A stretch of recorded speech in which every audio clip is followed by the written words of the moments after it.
Well, my friends, things could be going a little bit better here at Ituano. Through 6 matches in the Sao Paulo State League, whatever it's called, we find ourselves in 12th place. It could have been much worse. Welcome back to episode number 2 of our Youth Academy save with Ituano in Série C in Brazil. I'm Mr. Cellophane. If you've been enjoying the series so far, please drop a like down below, hype the video, do whatever you need to do, and I'd love to hear your comments as to where you think things are going to go in this series. This is a first for me. I've never done a Youth Academy challenge on YouTube before. How have we managed to do? Well, in the last episode, we drew 1-1 against Botafogo, who are now below us in the table, and the board's at least happy enough that we are no longer in consideration for relegation. We followed that one up with a bit of a disappointing match against non-league Capivariano. 2-2 draw. We ended up with a header off of a corner from our center back, Carlau, in the 52nd minute, and then we picked up an own goal to go ahead. I believe at that point, I think we were down 1-0 early on in this match, which was disappointing enough. But then we coughed up the match in the final 5 minutes or so and limped away on the road with a 2-2 draw. Then we met up with Guarini FC 1-0. They beat us, a goal by Dentinho, who just, frankly, as a one-man band, absolutely tore us apart.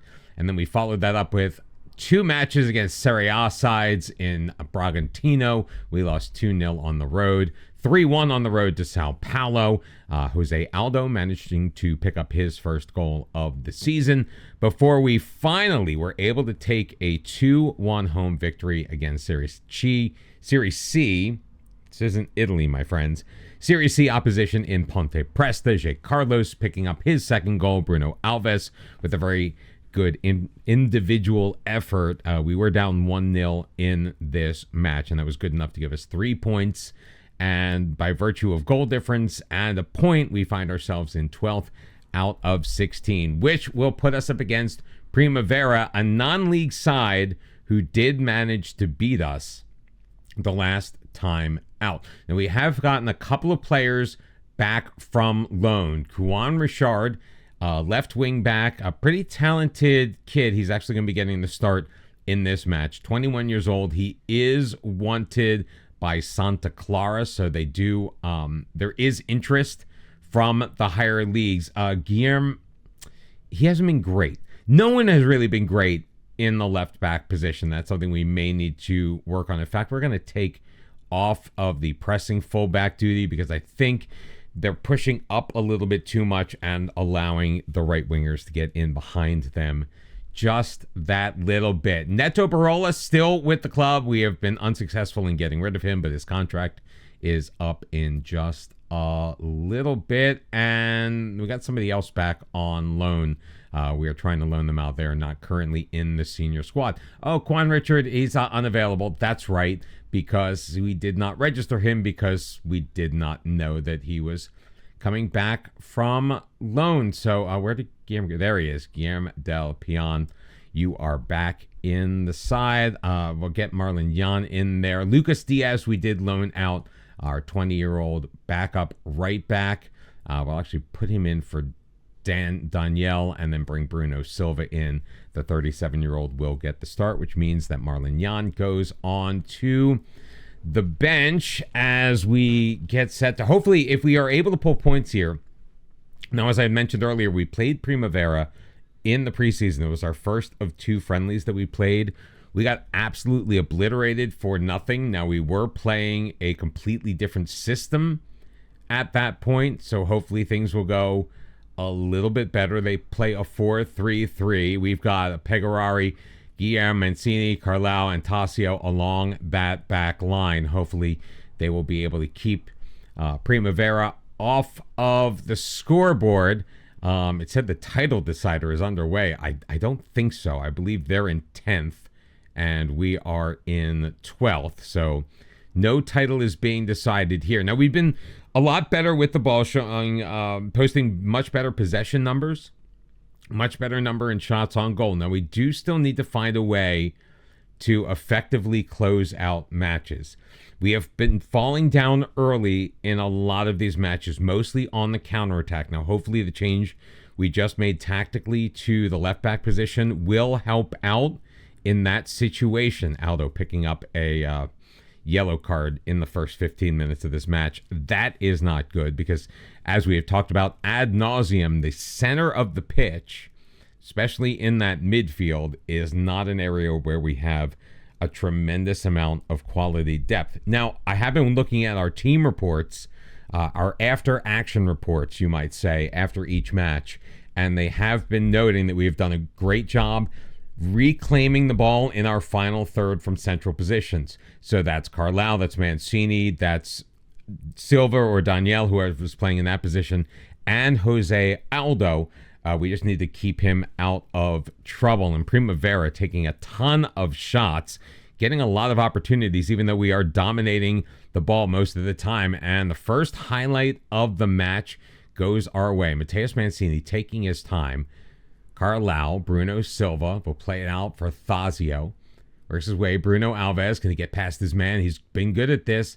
Ooh, the defender kind of stays with him. He's still with it, though, playing it into the middle. Finds his man, and it is Gabriela Rosera clanking it off of the crossbar. Bruno Silva almost dispossessed, but we are still in control. Jose Aldo playing it up the middle. Beautiful opportunity, which should be 1-0, just an inch separating us from success and a 1-0 score. But instead, it looks like we're going to head into the locker room with 45 minutes played at 0-0. So we're going to say I don't like what I saw from this team, because that really seems to get them up and their juices flowing. Sometimes it's never perfect, but sometimes it is just what the doctor ordered. Starting with the ball early on is Primavera. They'll play it in the box, and Pegarari just will let that roll on out. Not a lot happening in that first highlight here of the second half, and he has been taking his time spreading the ball out. Although the instruction is to go to the center backs, he still managed to find a fullback. Hey, at least it's someone on our back line. Guillaume Dalpain holding things up before playing it back. Pegarari. Guys, we need to play through the press a little bit. I really don't like sometimes just how much time this team takes on the ball. Making decisions, but kind of waiting until the last second. There is Mateus Mancini doing the same thing. Felipe Morgara. Now, we don't want to go too fast. We don't want to get sloppy. We are not the most skilled team in the league. Spoiler alert. Ball played up. Jay Carlos gets past his man up that left side, shooting, and it's going to be a corner kick as the goalkeeper gets his hand on the ball. And from the far side, Bruno Alves starting the game as our right wing, playing it in. Can't find anyone on the near post. It's cleared away, but we get it back, recycling it quickly. Felipe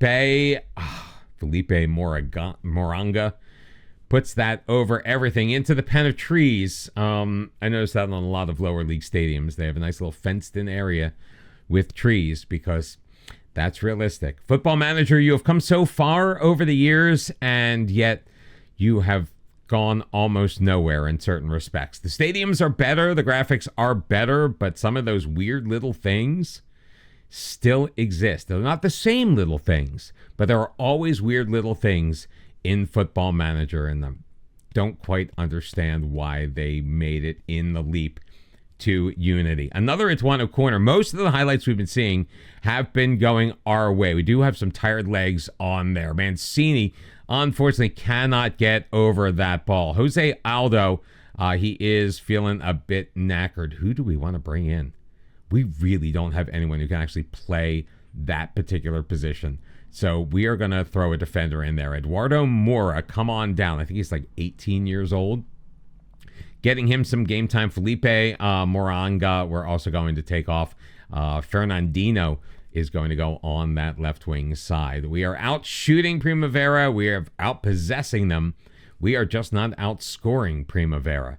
But we still have an opportunity. 5 minutes to go. Around the side, Jay Carlos takes it deep, crosses it over, and with the open net, Gabriel Rosera, his strike partner, is there on the far post to put it home. Jay Carlos picks up the assist, and in the 86th minute.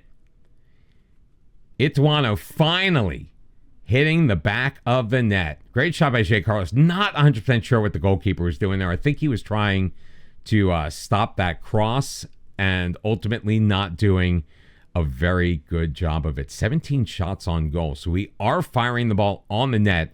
We've only hit the target 7 times, once again underperforming our XG. So we are getting the opportunities. We are just not being nearly as clinical as we need to be. Can we get another? Let's work on that goal difference, boys. Thazio, edge of the box, gets it back. Bruno Silva, Thazio, into the middle. Eduardo Mora kind of out of position. We knew that. Rosario, Mora, plays Fernandinho, turns. Oh, off of the post. Gabriel Rosera almost had his brace. Here we go again. Looking back post. Cleared away, and that will do it, my friends. The game is over. 4 minutes were added on. They have come and gone. We managed 20 shots. Only the 1 goal, but it was the 1 goal we needed. Nice work, everybody. That was good. So let's see where that puts us on the table. We only have a couple of days before our next match, and moves us into 11th. So we just gained the 1 position on the table because it looks like Ponte Preta may have won. Actually, they were ahead of us, so I'm not 100% sure what they did. Still pretty tight. We are only 3 points clear of that relegation zone, and we have Serie A competition coming up. Rodrigo Haruki, kind of a middle-of-the-pitch Swiss Army knife, 18 years old from Japan. That was the other player that came back prematurely on loan. Apparently, he didn't play there either.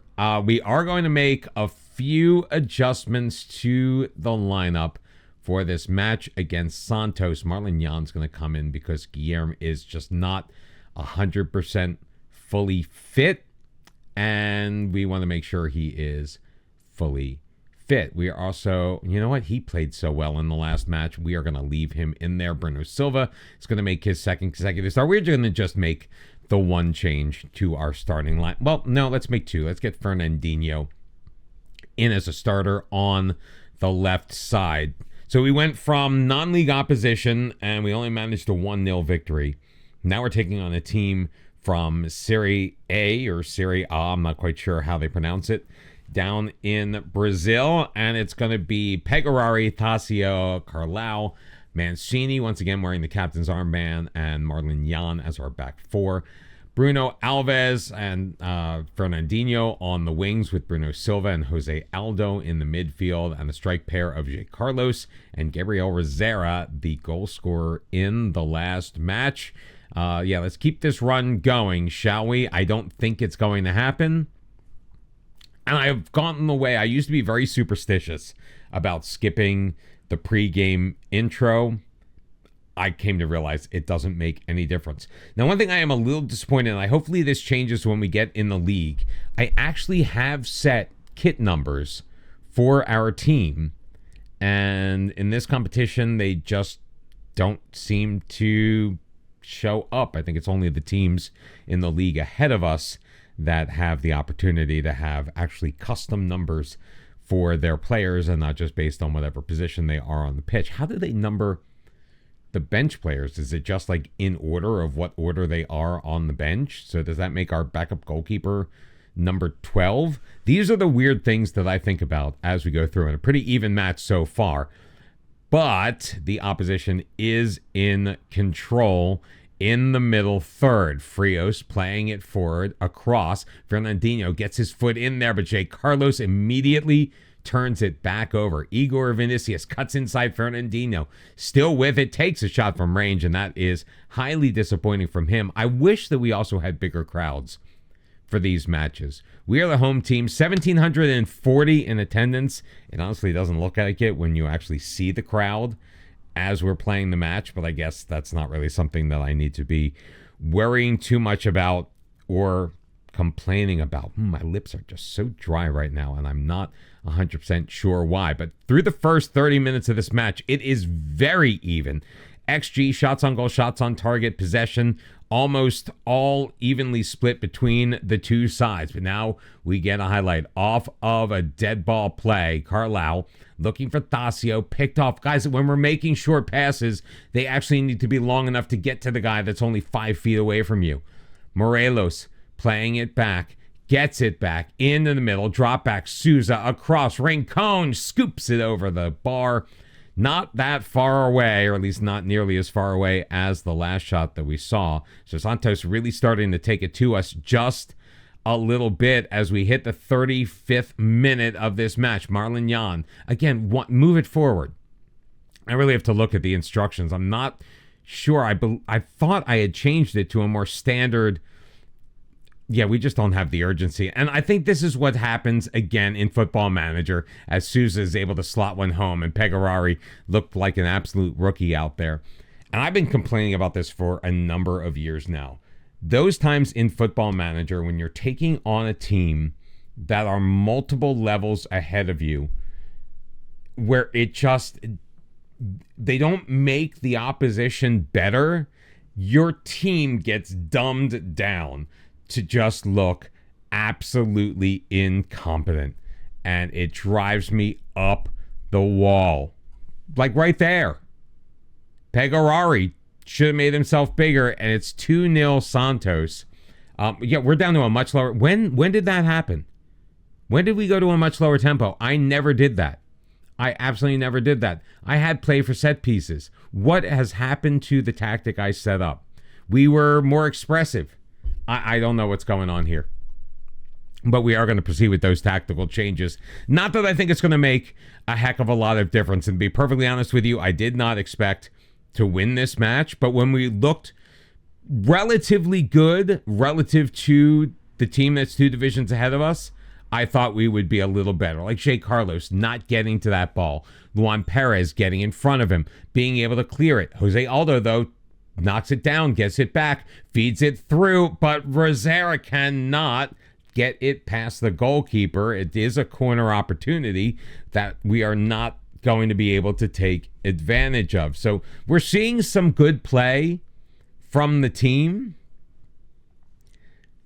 It's just, it's not going to be enough because just the way things are designed. And here we are, episode 2, and I'm already whining and complaining about the way that SI codes their games when there are so many bigger fish to fry when it comes to FM26. Although it's something I've been complaining about since FM23. It's nice to see that the more things change, the more they stay the same with Football Manager. Great steal by Jose Aldo, getting in great position. Rosera, Jay Carlos, he's got some space, although the defense getting back. Bruno Alves kicking it out wide. Thacio up ahead. Bruno Alves, he has a man in the middle. He finds him, and come on. Who are you, Tierno Barry? Everton reference. Sorry, I will throw those out every once in a while. As an Everton fan, I feel like I am entitled. Still 2-0, 55th minute. Gabriel Rosera with it. Now, we are showing signs of life and promise as we've kicked things up a notch here. Gabriel Rosera gets away from the defender. Jose Aldo. Jay Carlos through the middle. Rosera's there. That one he chips home and puts it in the back of the net. Goals in back-to-back matches for Gabriel Rosera. Assists on both of them from Jay Carlos. And all of a sudden, against the Serie A team, we are down just the one. Rosera taking his time. Like, okay, be a little patient there. Don't rush the shot. Meanwhile, Bruno Silva is not having the greatest game, so we're going to pull him up. But again, we really don't have anyone that we can really put in that position. So, Mateus Roca, Eduardo Mora, he's focused. It is a defensive-minded type of role that we're playing there. Fernandinho playing pretty well, but let's get Felipe Moronga in there, get some fresh legs as we make 2 changes with about 60 minutes left to go. And I'm going to pause to sip some water. Okay, that was a little more than a sip. But, you know, throat gets dry. This is tough work, making FM videos on YouTube.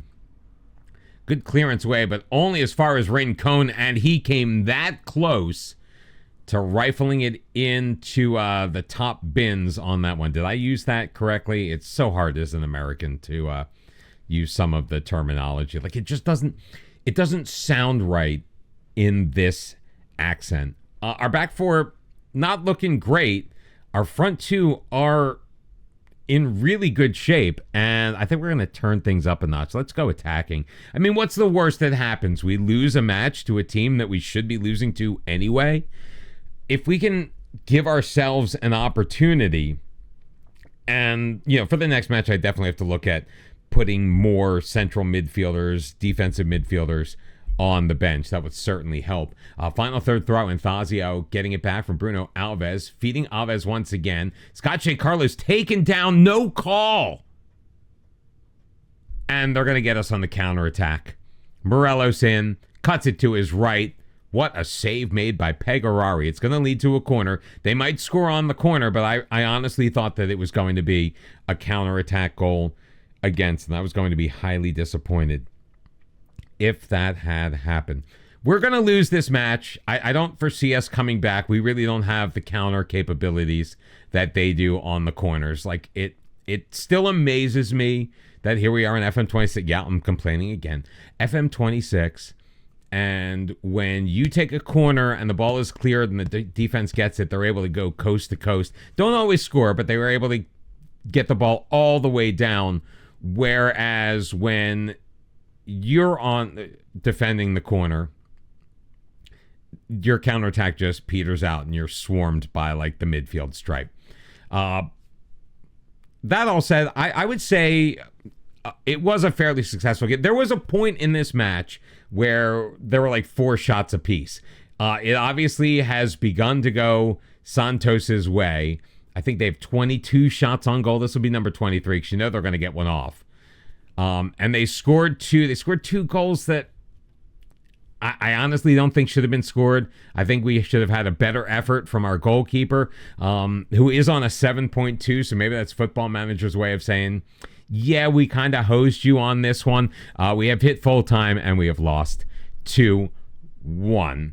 But Gabriel Rosera showing me some stuff. That false 9 roll, he's sure scoring a lot of goals for a guy who's meant to link up play. So we won one and we lost one. We find ourselves dropping on the table down to 13th. We're still 3 points clear of that relegation zone, and we are ahead of Botafogo, currently on goal difference, which is very good, and we need to go into this latest results. We just looked at all that stuff.